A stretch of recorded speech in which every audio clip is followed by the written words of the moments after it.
Good morning, good afternoon, depending on where you are. So, an article just came out on AP News just a moment ago, and I just figured I would bring it your way. Um, I'm sure we won't know the answer of exactly when, but things may be leading up to it. So, AP put out Israel's defense minister promises ground invasion of Gaza, tells troops to be ready. Says here Israeli airstrikes pounded locations across the Gaza Strip on Thursday, including parts of the south that Israel told Palestinians to take refuge, heightening fears among more than 2 million Palestinians trapped in the territory that nowhere was safe.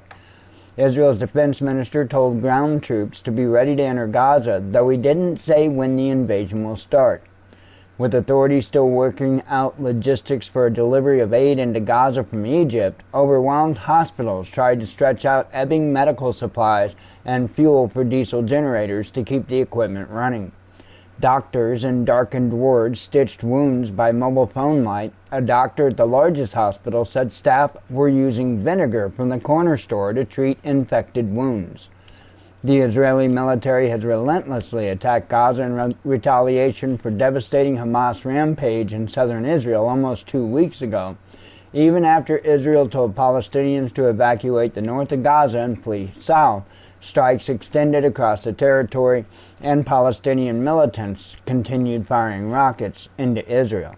A meeting with Israeli infantry soldiers on the Gaza border Thursday, Defense Minister Yoav Gallant urged the forces to get organized, be ready for an order to move in.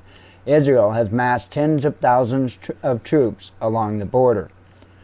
Whoever sees Gaza from afar now will see it from the inside, he said, I promise you. Israel's consent for Egypt to let in food, water, and medicine provided the first possibility for an opening in its sealing off of the territory. Many among Gaza's 2.3 million residents are down to one meal a day and drinking dirty water. Israel did not list fuel as a permitted item, but a senior Egyptian security official said Egypt was negotiating for the entry of fuel for hospitals. The official spoke on condition of anonymity because he was not authorized to talk to the press.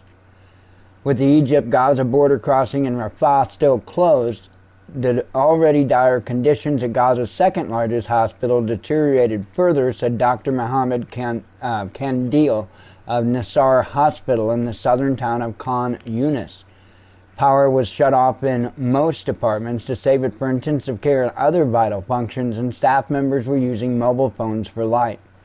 At least 80 wounded civilians and 12 dead flooded into the hospital Thursday morning after witnesses said a strike hit a residential building in Khan Yunis.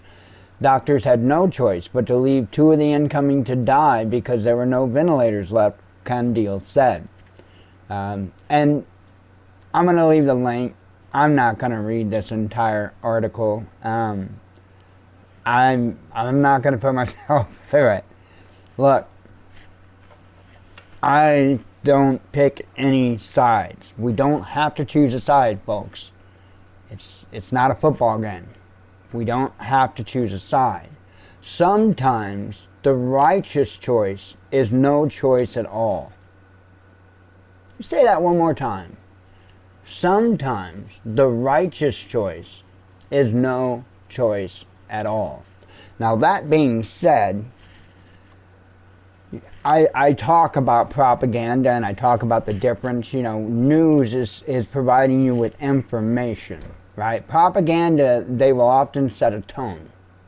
And they will often keep talking to this. They will often try to put you in an emotional state, a vulnerable emotional state, so that they can use their words to control your mind on your aspect on particular events. Okay? So if I were to go pull up an article, for instance, from Fox News, it would go the other way, most likely. Maybe not. I don't know about Fox anymore. I mean, it used to be conservative. Now I think they're like questioning their own genders and stuff over there. I don't know, but I do know that it's propaganda when you sit there and you keep going to stuff like war is hell, folks. It's not something that you should wish on anyone. War is hell. And there's going to be a lot more hell for those people over there. For everybody. For everybody. Israel isn't stupid. They know this isn't going to be an overnight thing. Again, I really have to take a serious look at this situation unfolding and voice my concern. If there's any military conflict since I've started doing news or since I've been alive, well, with the exception of, say, the 80s or so, when I didn't know of a lot that was really going on. I'm sure there were incidents involving nuclear weapons and stuff like that during the 80s that would have probably put my hair on end today, right? But from my recollection, this is the most concerning conflict I have seen to date. And I do think it's going to grow. I think it's going to get ugly. And I do think that this could be the war of wars. This could be the moment that we see Damascus wiped off the map. I sure hope not. But hope isn't a strategy. Shalom.